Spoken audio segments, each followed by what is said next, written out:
तो देखिए लगातार आपको तस्वीरें हम दिखा रहे थे। केंद्रीय वित्त मंत्री निर्मला सीतारमण फिलहाल निकल चुके नॉर्थ ब्लॉक के लिए। केंद्रीय वित्त मंत्री निर्मला सीतारमण निकली। अभी जिन लोगों ने बजट तैयार किया है उनके साथ फोटो सेशन एक होगा और उसके बाद फिर वो पार्लियामेंट के लिए भी जाएगी, मीटिंग वहां पर होगी, वहां पर भी एक और फोटो सेशन होने वाला है। तो अभी अभी आपको लगातार तस्वीरें दिखा रहे थे। इसी रास्ते से होते हुए आपको लगातार तस्वीरों में हम दिखा रहे हैं केंद्रीय वित्त मंत्री निर्मला सीतारमण यहाँ से निकल चुकी हैं और नॉर्थ ब्लॉक के लिए वो फिलहाल निकली। और आज बजट में क्या कुछ आम जनता के लिए होगा, खास ये देखना काफी ज्यादा इंपॉर्टेंट, क्योंकि प्रधानमंत्री नरेंद्र मोदी ने लोकसभा चुनाव के दौरान कहा था कि मेरे लिए 4 जातियां सबसे ज्यादा इंपॉर्टेंट है, वो है महिला, गरीब, किसान और युवा।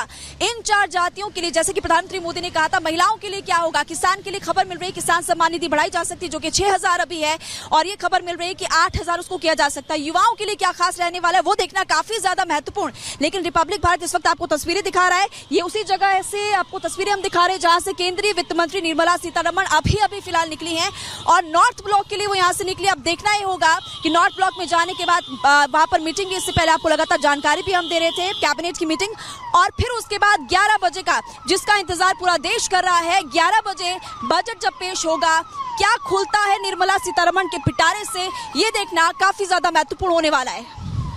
मौजूद थी तो उन्होंने कहा कि ये बजट विकसित भारत को दिखाने वाला बजट होगा, यानी 2047 का एक टारगेट, एक लक्ष्य लेकर ये बजट तैयार किया गया। इससे भी बहुत हिंट्स मिलती हैं कि इस बजट में क्या होगा। बहुत से लोग कह रहे हैं मानी कि ये इस सरकार का पहला बजट है मोदी 3.0 का और नतीजे मन माफिक नहीं आए, इसलिए एक लोक लुभावन बजट हो सकता है। लेकिन दूसरी तरफ फिस्कल डेफिसिट पर भी ध्यान होगा।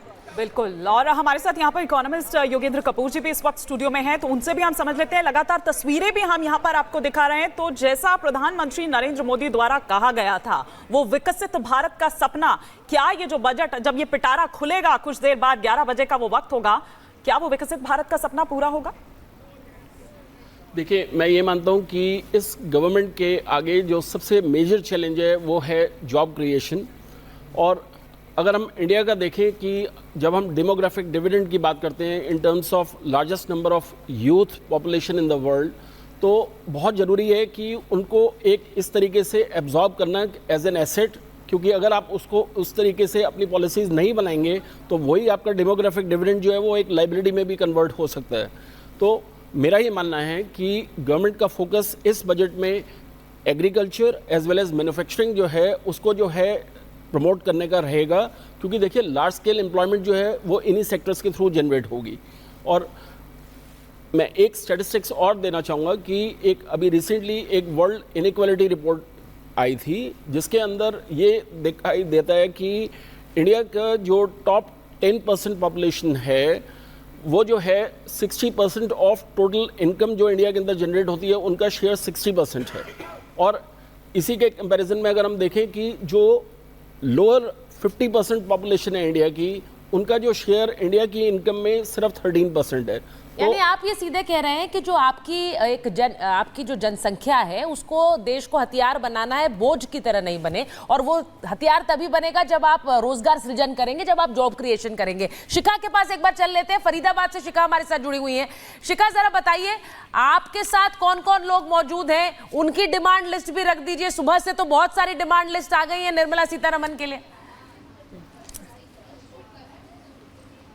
बिल्कुल सुचारिता, देखिए यहाँ मैं गृहिणियों के पास हूँ और गृहिणी जो होती हैं उनके पास सबसे बड़ी जिम्मेदारी उनके किचन की होती है। किचन में देखिए मैं भी मौजूद हूँ और यहाँ पर रोटी बनाते हुए यहाँ पर नजर आ रही हैं। इनसे बात कर लेते हैं, क्योंकि देखिए कई चुनौतियाँ होती हैं कि बजट कैसा रहेगा और क्या उम्मीदें हैं, कैसे बचत होगी, ये तमाम बातें होती हैं जो गृहिणी हर समय सोचती रहती है। इंडिपेंडेंसी भी सोचती है कि जो योजनाएं हैं उनका लाभ मिल रहा है कि नहीं।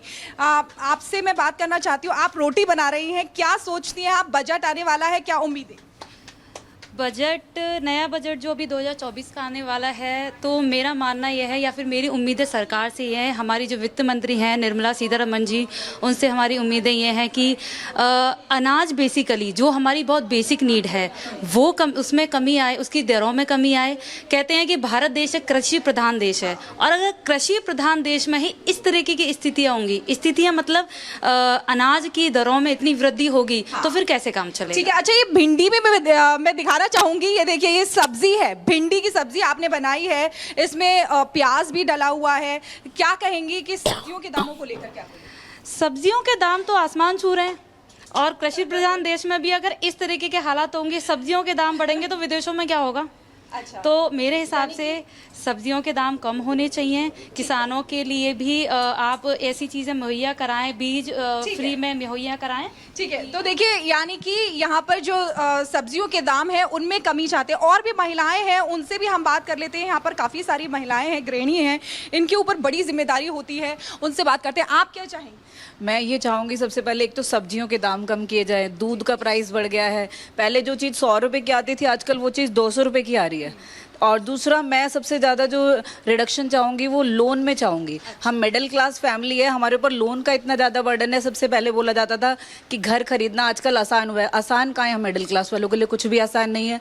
जो लोअर सेक्शन है उसके पास BPL कार्ड है, उसको राशन फ्री, उसके बच्चों की शिक्षा फ्री, हर चीज़ से उसको फ्री है। उसको जॉब भी सबसे पहले मिल रहा है, हमको जॉब नहीं मिल रहा। सबसे पहले लेडीज़ जो वर्क करना चाहती है उनको सपोर्ट किया जाए। ठीक है, तो देखिए बहुत उम्मीद है। आप क्या कहेंगे? बस यही कि गृहिणी और क्या चाहिए, खाने पीने की चीज़ें सस्ती हो जाएं कि हमारी किचन इतना मतलब महंगाई है कि सब कुछ कट कर करके बनाना पड़ता है। हर चीज़ में तो मतलब टमाटर है, जैसे टमाटर इतने महंगे हो रखे हैं अभी आजकल। टमाटर बहुत महंगे हो रखे हैं, लेकिन एक बड़ी बात ये है फीमेल महिलाएं हैं वो फूड इन्फ्लेशन की तरफ इशारा कर रही हैं। फूड इन्फ्लेशन की बात कर रही हैं, वो रेपो रेट की बात कर रही हैं ताकि जो लोन है उसमें एक तरह से उनको कम अपना अमाउंट पे करना पड़े, इस तरह की बातें। लेकिन ये तस्वीरें भी हम नॉर्थ ब्लॉक से लगातार दिखा रहे हैं जहां पर अभी फोटो अपॉर्चुनिटी होगी, क्योंकि यही वो बड़ी टीम होती है जिसके ऊपर एक दारोमदार होता है बजट को तैयार करके उसे फाइनल स्टेज तक पहुंचा देना। और आज वित्त मंत्री निर्मला सीतारमण इस बजट को पेश करेंगी। मैं जरा आपसे योगेंद्र जी जल्दी समझना चाहती हूँ, शिखा के साथ जो महिलाएं हैं वो सीधे सीधे फूड इन्फ्लेशन की बात कर रही है। पूरा देश ये कह रहा है कि जो फूड इन्फ्लेशन है इस पर काम करना चाहिए, लेकिन हम लगातार आपको ग्राफिक्स के जरिए भी समझाने की कोशिश करें। देखिए रेल बजट भी चूंकि आता है साथ में ही, और उस पर कितना खर्च होता है ये हम बता रहे हैं। 2.4 हजार करोड़ रुपए 2023-24 की बात हम करें तो ये लक्ष्य ये लगभग 2.55 लाख करोड़ रुपए का अनुमान रखा गया है वित्तीय वर्ष 2024 और 25 के लिए, क्योंकि रेल बजट को भी ध्यान में रखते हुए बढ़ा करके इसको इजाफा करने की बात हमेशा आती है। योगेंद्र जी सर मैं ये समझना चाहती हूँ, क्योंकि बहुत जरूरी चीज है फूड इन्फ्लेशन के बारे में बात करना। एक आदमी जब जाता है बाजार में तो वो महंगाई को सब्जी से ही तौलता है। आपको लगता है फूड इन्फ्लेशन पे काम होगा? क्योंकि यहाँ तो ये भी चर्चाएं हो रही है कि फूड इन्फ्लेशन टोटली हटा दिया जाएगा। देखिए हमें एक चीज़ को बहुत क्लियरली समझना है कि जब हम एक लोअर स्ट्रेटा की बात करते हैं कंट्री के अंदर, तो अगर आपका रेट ऑफ इन्फ्लेशन अगर हायर होगा उनकी जो इनकम की जो इंक्रीज़ है उससे, तो आप ये देखिए कि उनकी ग्रोथ जो है वो नहीं नज़र आएगी। और यही रीज़न है कि हम ये देख रहे हैं कि जो लोअर स्ट्रेटा सोसाइटी है उसकी जो है इनकम नहीं इंक्रीज़ कर पा रही। तो इसलिए गवर्नमेंट को इन फैक्टर्स के ऊपर बहुत कंट्रोल रखना ज़रूरी है। और मेरा ये मानना है कि एक इफ़ेक्टिव और एक गवर्नमेंट का अगर एनफोर्समेंट मैकेनिज्म अगर स्ट्रांग रहेगा तो हम ये देखेंगे कि फूड प्राइसेस कंट्रोल में रहेंगी। योगेश जी मुझे लगता है जल्दी जल्दी एक बार जरा जो बहुत ज़्यादा इंटरेस्ट है, हम टैक्स स्लैब्स की भी बात कर रहे हैं कि उसमें छूट होगी या नहीं, और प्रोफेसर स्वामी भी बैठे हुए हैं, चंद्र प्रकाश जी, उनके पास जाएंगे। लेकिन आपको लग रहा है होम लोन में कुछ राहत मिल सकती है? क्योंकि वो गृहिणी खुद कह रही है कि भाई लोन हमें थोड़ा सस्ता हो जाए, बहुत महंगा है, भार पड़ रहा है, उसमें कुछ आपको लगता है? मुझे बिल्कुल उम्मीद है कि देखिए एक सेल्फ ऑक्यूपाइड हाउस प्रॉपर्टी के अंदर जो है आपको मैक्सिमम जो बेनिफिट मिलता है इंटरेस्ट का वो 2 लाख की लिमिट ऑलमोस्ट 10 साल से वो लिमिट चल रही है। और हमें रियलिस्टिक होना पड़ेगा विद द चेंजिंग टाइम्स। और मेरा ये मानना है कि वो 2 से बढ़ा के कम से कम 3 तक जरूर जानी चाहिए।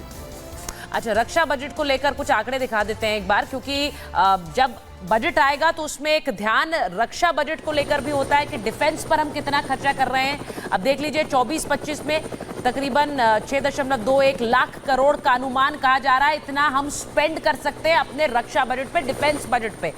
ये साल 2022 और 23 के भी आंकड़े आप देख लीजिए, और 21